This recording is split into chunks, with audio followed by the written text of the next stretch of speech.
What's up, cool people? I'm Matt Conroy. Welcome back to my vlog, and I don't have a thing for New Year's just yet. I know I talked about Christmas last week. I'm trying to get something ready for next week to kind of bring in the new year and celebrate that kind of in a way, but I don't have it ready just yet.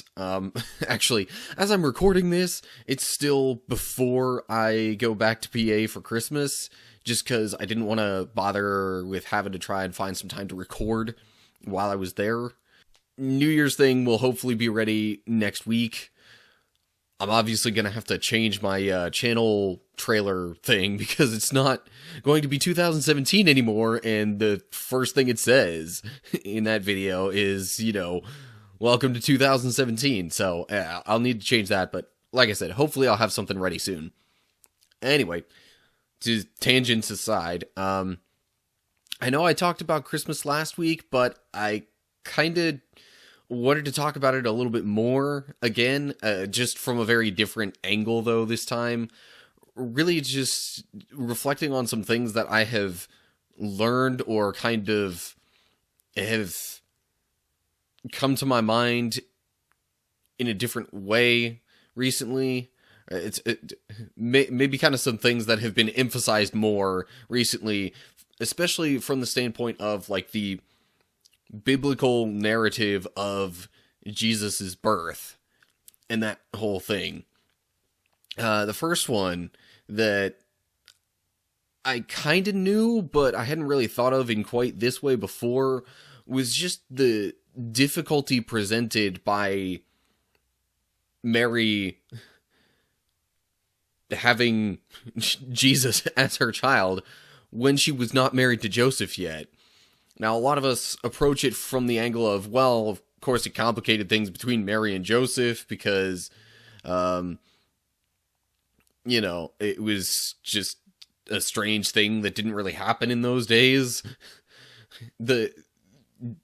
God was not really known to be in the habit of suddenly just, hey, here's a baby. Totally not from the guy you're betrothed or married to, but here's a baby. A lot of us just tend to think about the tension between Mary and Joseph because that's directly mentioned in the Bible, but what gets overlooked almost is the fact of just how for Mary herself and the Jewish law would have made that complicated as well, because she was pregnant while not married, which would have pretty much meant 95% of the time, if not more, that she had committed adultery. And the penalty for adultery at that point was death by stoning, basically.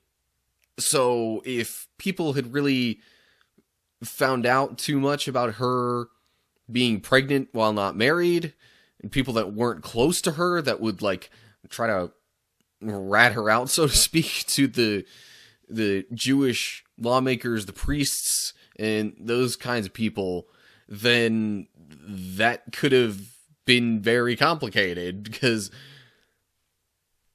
pregnant with the child of God and yet being accused of adultery and penalty is being stoned to death. So yeah, that presented some problems there.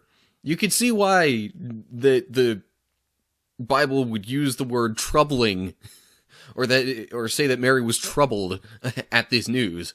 Point being, very difficult situation there.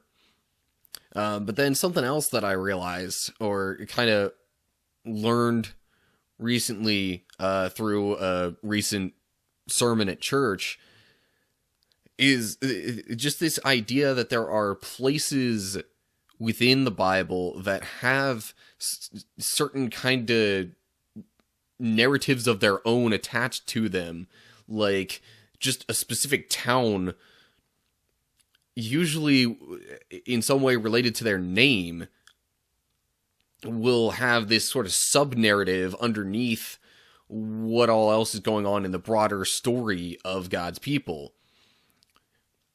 The main example that was presented in this sermon was the fact that Bethlehem, also known as Bethlehem Ephrathah, was a place that was known for very, like, kind of humbling experiences, but then also followed by this reconciliation, or, you know, these big events that would kind of make everything right and bring someone back to a sort of restored place.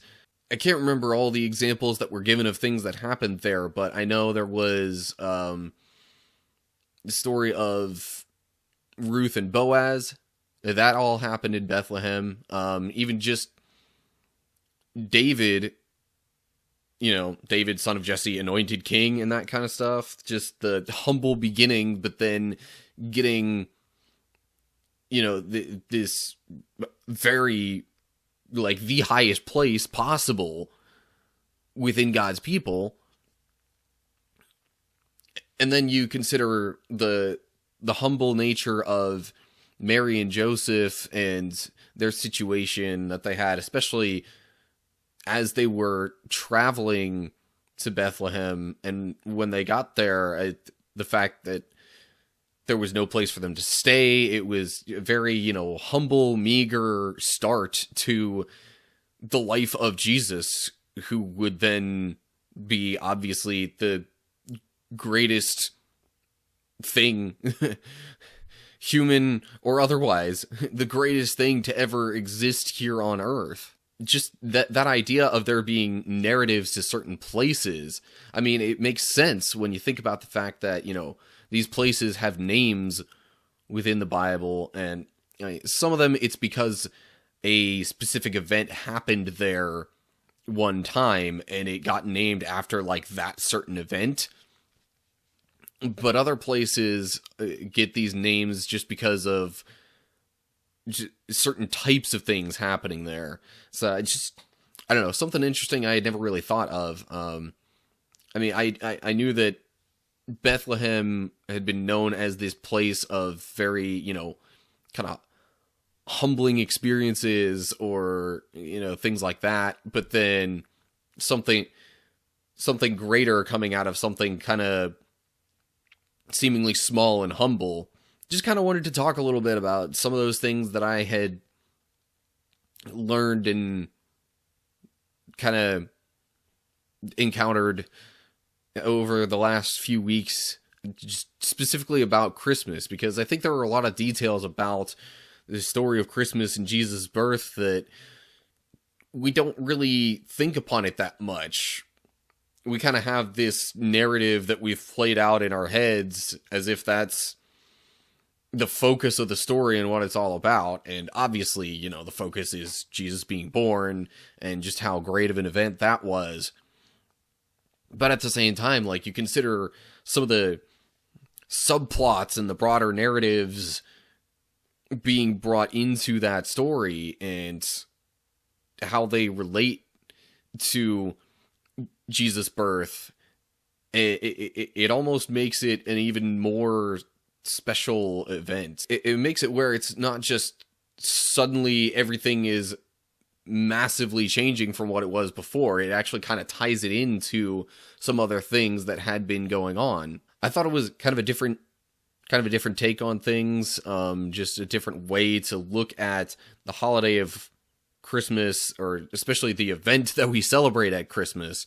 From time to time, I just like to think about these kinds of things that are, they're little tidbits of knowledge or factoids that you sit there and go like, huh, hadn't thought about that.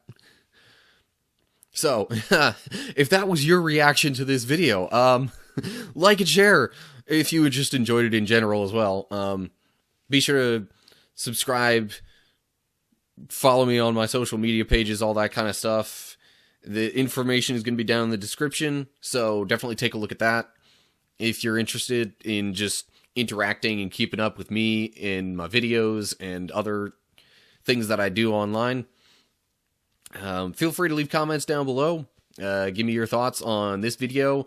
If you want more of this kind of stuff, where it's just kind of bringing in often ignored bits of information about things, or, you know, if you have ideas for other things that I can do, leave it in the comments section down below. But anyway, I think that's pretty much going to do it this time around. I hope you all had a nice Christmas. Hopefully the new year starts off well for you.